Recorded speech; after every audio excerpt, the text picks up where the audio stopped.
Hello વિદ્યાર્થી મિત્રો, તો આજે આપણે ધોરણ 10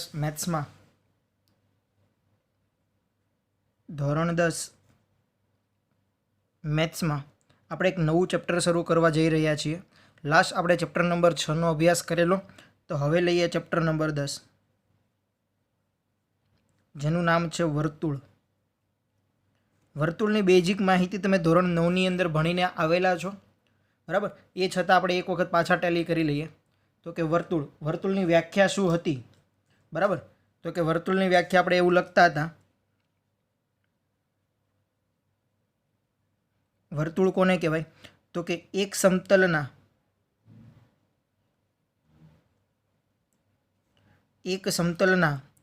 એક ચોક્કસ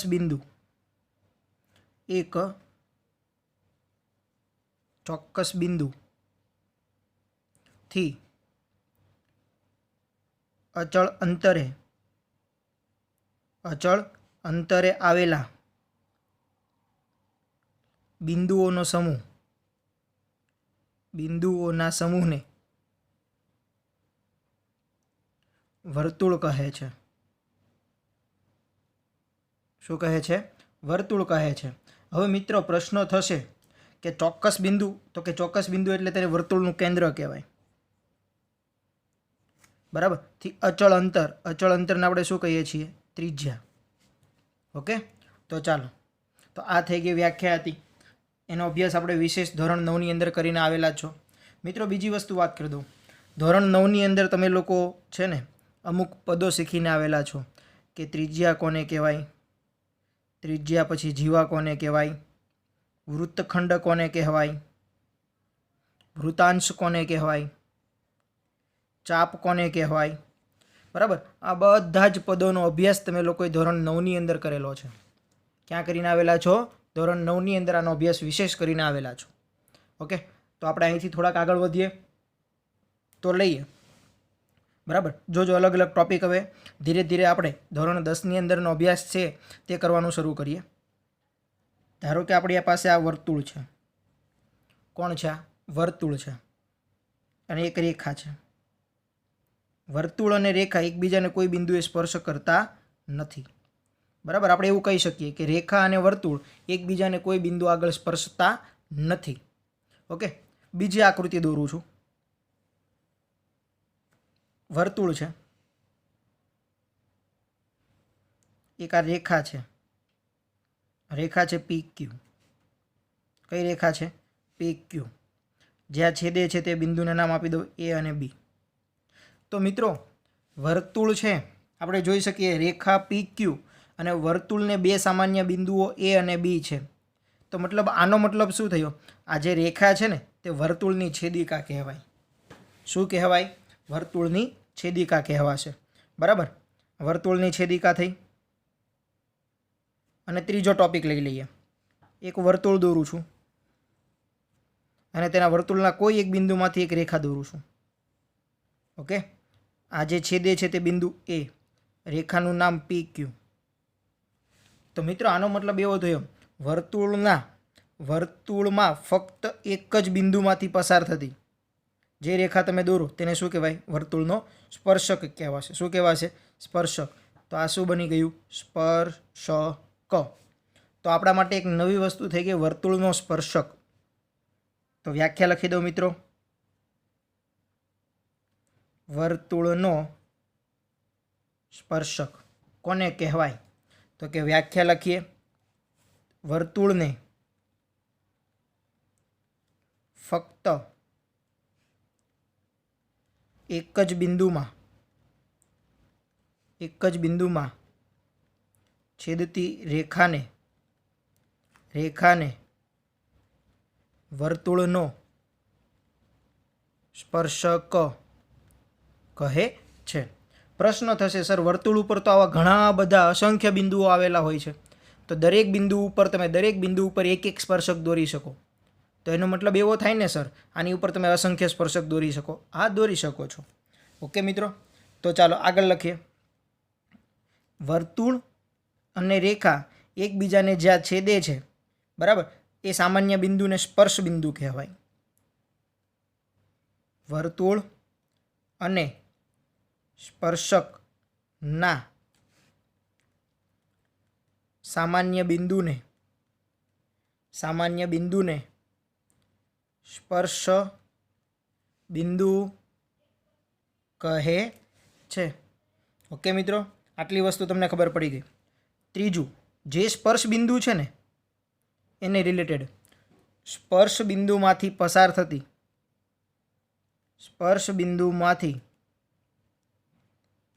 થતી ત્રિજ્યાને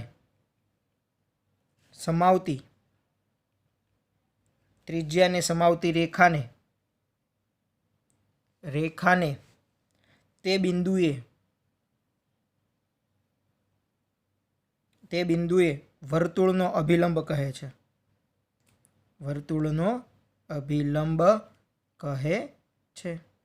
ઓકે મિત્રો, ચાલો અમુક હવે સ્પર્શક રિલેટેડ જે બાબત છે તે આપણે એક વખત ટેલી કરી લઈએ. ઓકે, જે હું અહીંયા લખતો જાઉં છું. ચાલો તો ધ્યાન રાખજો. વર્તુળ પરના પહેલો મુદ્દો છે, વર્તુળ પરના દરેક બિંદુમાંથી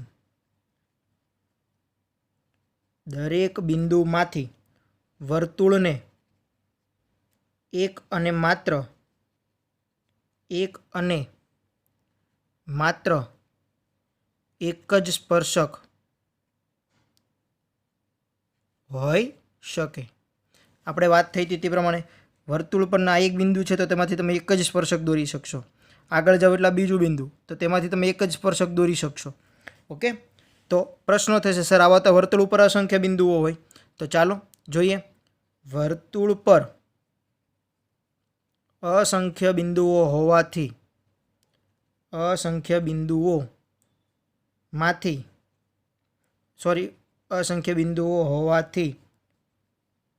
કોઈ પણ વર્તુળને અસંખ્ય સ્પર્શકો હોય. ઓકે, ત્રીજો મુદ્દો લખું. વર્તુળના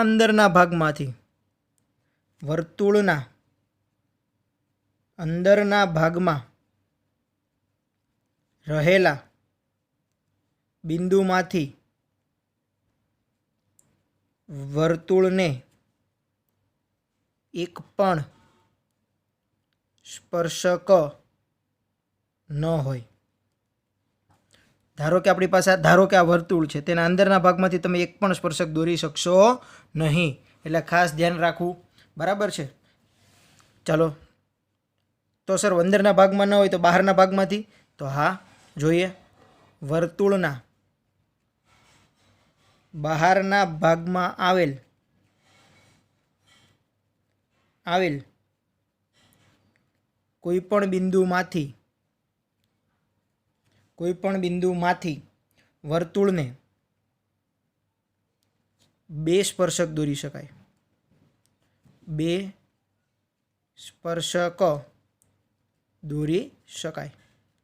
ઓકે, ચાલો આકૃતિ દોરીને સમજીએ મિત્રો, વધારે ખ્યાલ આવશે. ધારો કે આપણી પાસે એક વર્તુળ છે.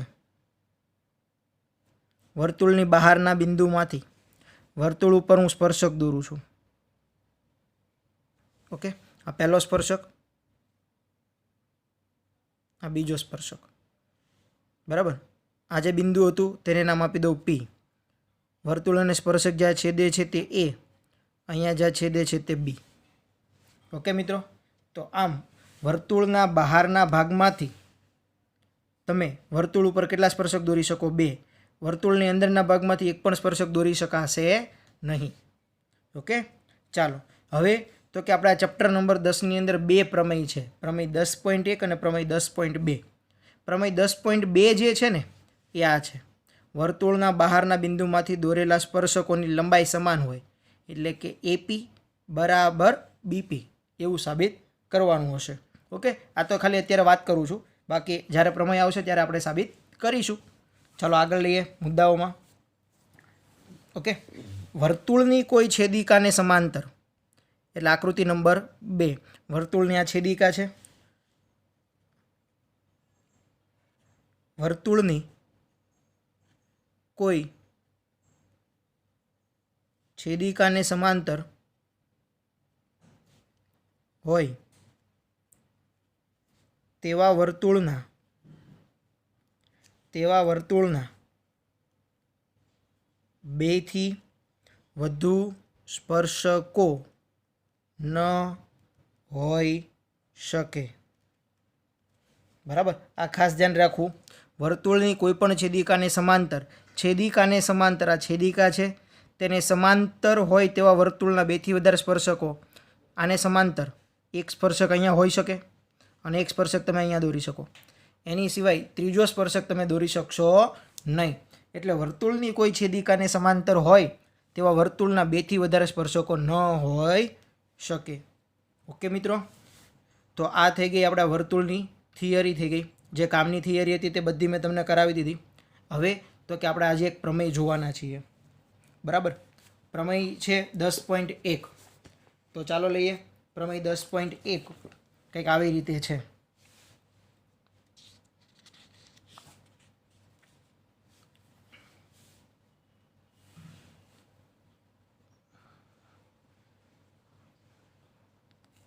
પ્રમેય 10.1 કે વર્તુળના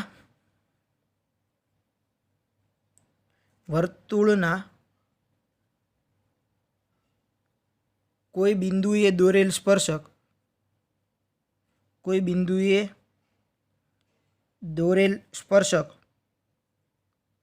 સ્પર્શ બિંદુમાંથી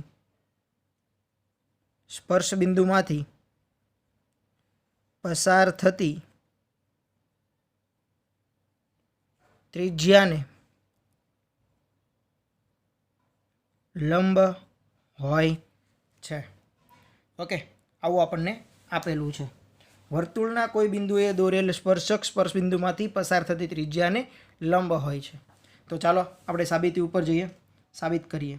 સાબિત કરવા માટે પહેલાં તો આપણે પક્ષ લખવું પડશે, કારણ કે પ્રમેયને મૂળભૂત 3 અંગો છે: પક્ષ, સાધ્ય અને સાબિતી. તો એમાં પહેલું પક્ષ. વર્તુળ આપેલું છે તો તેનું કેન્દ્ર O, તો અહીં લખી દઉં. O કેન્દ્રિત વર્તુળમાં P બિંદુએ દોરેલો સ્પર્શક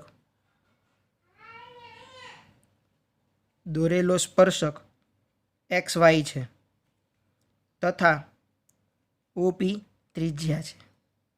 બરાબર, આવું અત્યારે હું લઈ લઉં છું. જ્યારે આપણે સાધ્યમાં શું કરશું, સાબિત કરવાનું છે.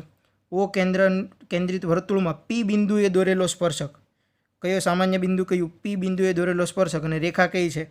XY છે. તો આપણે શું સાબિત કરવાનું છે કે OP એ XY ને લંબ છે. તો એનો મતલબ OP લંબ XY, આવું આપણે સાબિત કરવાનું છે. ઓકે મિત્રો, ચાલો તો સાબિતી ઉપર જઈએ. તો પહેલાં તો આકૃતિ દોરી દઈએ.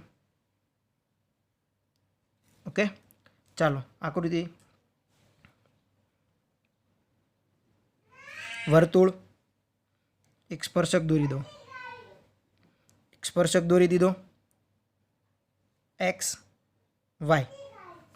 ઓકે, કયો સ્પર્શક દોરી દીધો? XY. વર્તુળનું કેન્દ્ર O, સામાન્ય બિંદુ P. સામાન્ય બિંદુ આપણે કયું લઈ લીધેલું છે? P લીધું છે. ચાલો તો હવે સાબિતી લઈએ.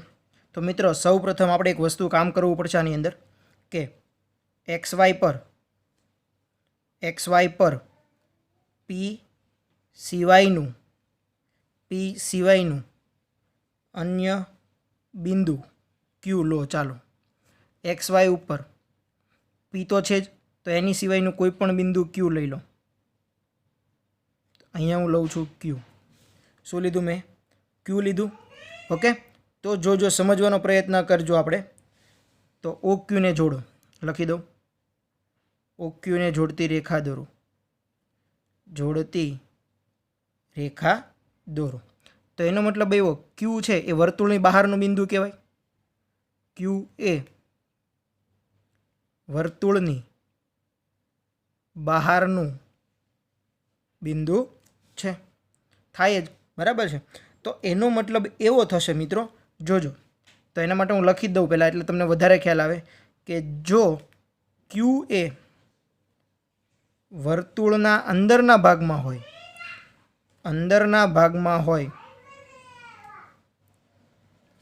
હોય તો એક્સ વાય એ સ્પર્શક ન બને, આ ક્યુ જો વર્તુળની અંદર હોય તો તમે એક્સ વાય છે સ્પર્શક બનાવી શકો નહીં, પરંતુ તે કોણ બને? છેદિકા બને. પરંતુ એક્સ વાય શું આપેલું છે? સ્પર્શક આપેલ છે. ઓકે, આટલી વસ્તુ ખબર પડી ગઈ તમને મિત્રો કે ક્યુ છે એ ક્યાં હશે? વર્તુળની બહારનું બિંદુ જશે તો જ તમે એક એક્સ વાય સ્પર્શક દોરી શકો છો. ઓકે, તો ચાલો લખી દઈએ. જો આગળ આપણે સાબિતી તરફ જઈએ. આપણે સાબિત કરવાનું છે કે ઓપી લંબ શું થાય? X Y. ઓકે, ચાલો. તો ક્યુ એ વર્તુળનું બહારનું બિંદુ તથા પી એ વર્તુળ પરનું બિંદુ હોવાથી. ઓકે, તો જોજો લખી શકશો તમે. ઓક્યુનું માપ ઓપી કરતાં કેવું હશે? મોટું જ હશે. ઓક્યુનું માપ ઓપી કરતાં કેવું હશે? મોટું. કારણ કે પી છે વર્તુળ પરનું બિંદુ છે ને આ વર્તુળની બહારનું બિંદુ છે, તો ઓપી કરતાં ઓક્યુનું અંતર કેવું હશે? વધારે હશે. એટલે નજીકમાં નજીક કોણ થયું? ઓપી થયું. નજીકમાં નજીક કોણ થયું? ઓપી થયું. માટે ઓપી એ ઓથી એક્સ વાય પરના બિંદુ ઓથી